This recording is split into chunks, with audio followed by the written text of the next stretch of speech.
সন্ধ্যাবেলায় কিন্তু আমাদের প্রচণ্ড রকমের একটা ক্ষুধা থাকে, আর এই ক্ষুধার সময় ইচ্ছা করে কি খাবো, কি খেতে ইচ্ছে করছে এরকম। তাই সন্ধ্যাবেলায় কিন্তু ইচ্ছা করলে ঝটপটভাবে এই পিঠাটা বানিয়ে খাওয়া যেতে পারে। আসসালামু আলাইকুম, আকলিমাস ব্লগ থেকে আমি আকলিমা সবাইকে আমন্ত্রণ জানাচ্ছি সম্পূর্ণ ভিডিওটি দেখার জন্য। এখানে আমি নিয়েছি চালের গুঁড়ি, আর নিয়েছি হলুদের গুঁড়া, অল্প একটু মরিচের গুঁড়া, ধনে গুঁড়া আর জিরা গুঁড়া দিয়ে পেঁয়াজ, কাঁচা লঙ্কা আর আদা কুচি দিয়ে দিব। দিয়ে সবগুলো উপকরণ পানি দিয়ে ভালোভাবে মাখিয়ে নিব। এখানে পেঁয়াজ আর আদা কুচিটা একটু বেশি পরিমাণে দিতে হবে, তা নাহলে পিঠাটা খেতে ভালো লাগবে না। আর সন্ধ্যাবেলায় কিন্তু প্রচণ্ড রকমের ক্ষুধা থাকে, এই সময় এই গরম পিঠাটা খেলে এত বেশি ভালো লাগে যে বলে বোঝানোর মতো না।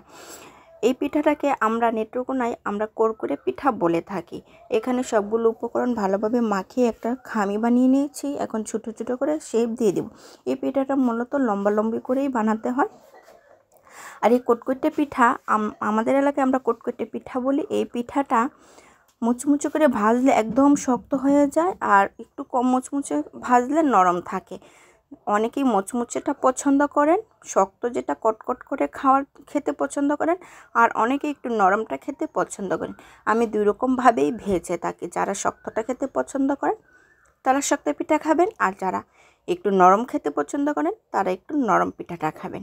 এখানে কিন্তু আমি সবগুলো পিঠাই বানিয়ে নিয়েছি। এখন তেলটা গরম করে সবগুলো পিঠা একে একে দিয়ে দিব। আমি সবগুলো পিঠাই দিয়ে দিচ্ছি, দিয়ে ভালোভাবে ভেজে নিব। এখানে তেলের পরিমাণটা একটু বেশি দিলে ভালো হয়। পিঠাগুলো কিন্তু খুব সুন্দরভাবে ভাজা হয়ে থাকে, আর তেলটা একটু কম হলে পিঠাগুলো পুড়ে যায় আর ভেতরের দিকটা একদমই কাঁচা থেকে যায়। আর এই পিঠাটা কিন্তু একদম অল্প সময়ে হয়ে থাকে, খুব বেশি সময় লাগে না। এক বেলার বুঝ কিন্তু এটা বানিয়ে নেওয়া যায়। আমাদের যে কজন সদস্য ছিল এই পিঠাগুলো হয়ে যাবে।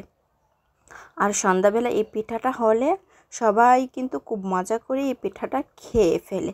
আর এই পিঠাটা সময় কম লাগে আর খেতেও কিন্তু বেশ ভালোই লাগে। এছাড়াও বৃষ্টির দিনেও কিন্তু এই পিঠাটা খেতে আমার কাছে খুব ভালো লাগে।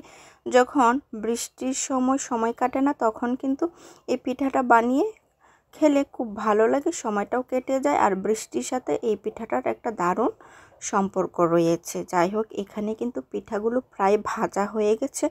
আমি আস্তে আস্তে করে উঠিয়ে নিব। আমি আর বেশি ভাজবো না, তাহলে কিন্তু একদম শক্ত হয়ে যাবে, তাহলে কিন্তু আর খাওয়া যাবে না।